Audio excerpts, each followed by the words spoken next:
For the first years of World War II, the infantryman was almost helpless against the tank. He was prey. His rifle was useless. His grenades a desperate last resort. The armored beast was king. Then, in a secret American lab, a weapon was born. A simple tube and a rocket that would forever change the balance of power on the battlefield. It was a weapon so revolutionary, the enemy was forced to steal the design. This is the story of the American Bazooka versus its German copy, the Panzerschreck. And it's the story of how a simple American invention gave the foot soldier the power to kill a tank. First deployed in 1942 during Operation Torch in North Africa, the American M1 rocket launcher, nicknamed the Bazooka for its resemblance to a musical instrument, was a genuine revolution. It was one of the world's first man-portable, shoulder-fired anti-tank weapons. It used a shaped charge warhead, a concept known as the Monroe effect, where focused explosive energy could punch through steel armor. For the first time, a two-man infantry team could carry the equivalent of an anti-tank cannon with them in a ditch. The German response was swift and characteristically brutal. After capturing several American bazookas in North Africa, German engineers reverse-engineered the design and upscaled it. The result was the American Panzerschreck 54, better known as the Panzerschreck, or Tank Terror. Larger, heavier, and firing a much bigger rocket, the Panzerschreck was a fearsome weapon designed to dominate the anti-tank battlefield through sheer brute force. To break down this infantry duel, we'll analyze them across four key categories: penetration and power, portability and handling, tactical impact and innovation, and finally, production and proliferation. The American bazooka's power came from its M6 high-explosive anti-tank, or HEAT rocket. This 60mm projectile was, according to U.S. Army Ordnance trials, capable of penetrating approximately 80 to 100 millimeters of steel armor. This was more than enough to defeat the side armor of most German tanks, including the Panzer IV and even the Panther. However, it struggled against the thick frontal armor of later German heavy tanks. When the Germans copied the bazooka, they didn't just copy it. They scaled it up to their famous 88mm caliber. The Panzerschreck's rocket was a monster.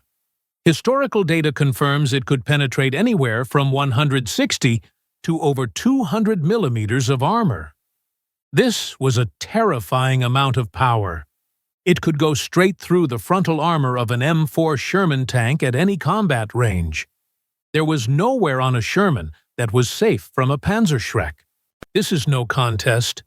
The Germans took the American concept and supersized it for maximum lethality. For pure, raw, tank-killing power, the victory goes to the Panzerschreck. A weapon's power is useless if you can't get it to the fight. The American bazooka was designed to be light and portable.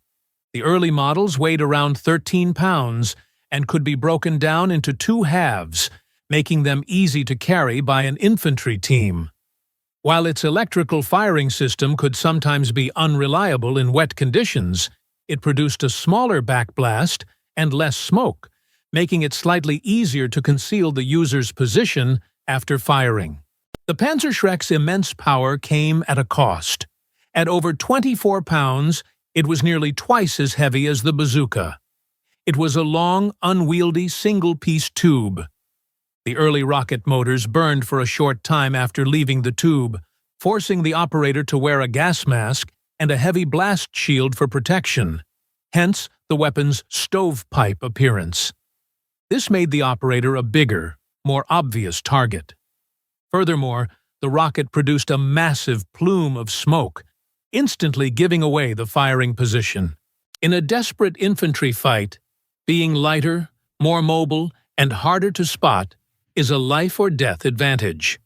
For its superior portability and handling, the bazooka takes this category.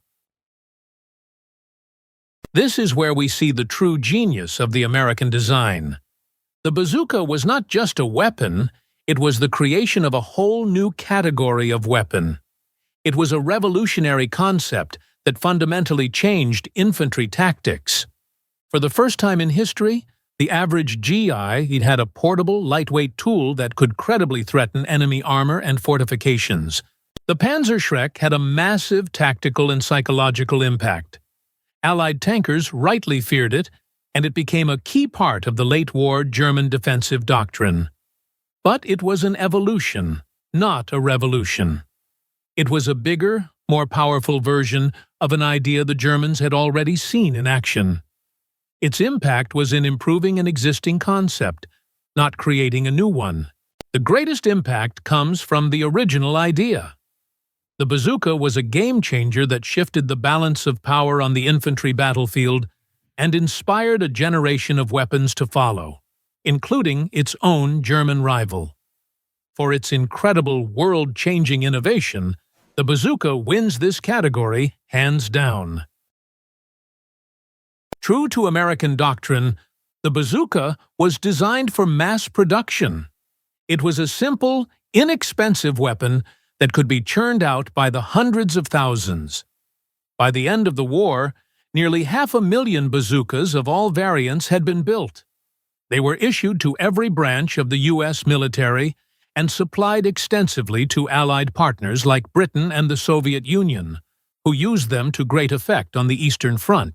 The Panzerschreck was also a relatively simple weapon to produce, and Germany manufactured over 300,000 of them. It was a testament to their ability to produce effective weapons even late in the war. However, it was a German-centric weapon, primarily issued to their own forces. Its global impact was far smaller than the widely proliferated bazooka. A good weapon is useless if it's not in the hands of soldiers. By producing more and sharing the technology with its allies, the American bazooka had a far greater global impact on the outcome of the war. For production and proliferation, the victory goes to the bazooka. So, which weapon wins the breakdown? The German Panzerschreck was, without question, the more powerful and destructive weapon. In a direct comparison of armor penetration, it was one of the most fearsome infantry anti-tank weapons of the entire war. But the American bazooka was the superior strategic invention. It was a revolutionary concept that came first. It was lighter, more portable, and produced in greater numbers for global distribution. It changed the very nature of infantry combat and provided the blueprint for its own, more powerful successor. The Panzerschreck was a bigger punch, but the bazooka invented the fight. What do you think? Does the Panzerschreck's raw power make it the winner, or does the bazooka's innovation seal the deal? Let us know your verdict in the comments below. If you enjoyed this breakdown, be sure to subscribe and hit the notification bell for more deep dives into military history. Thanks for watching.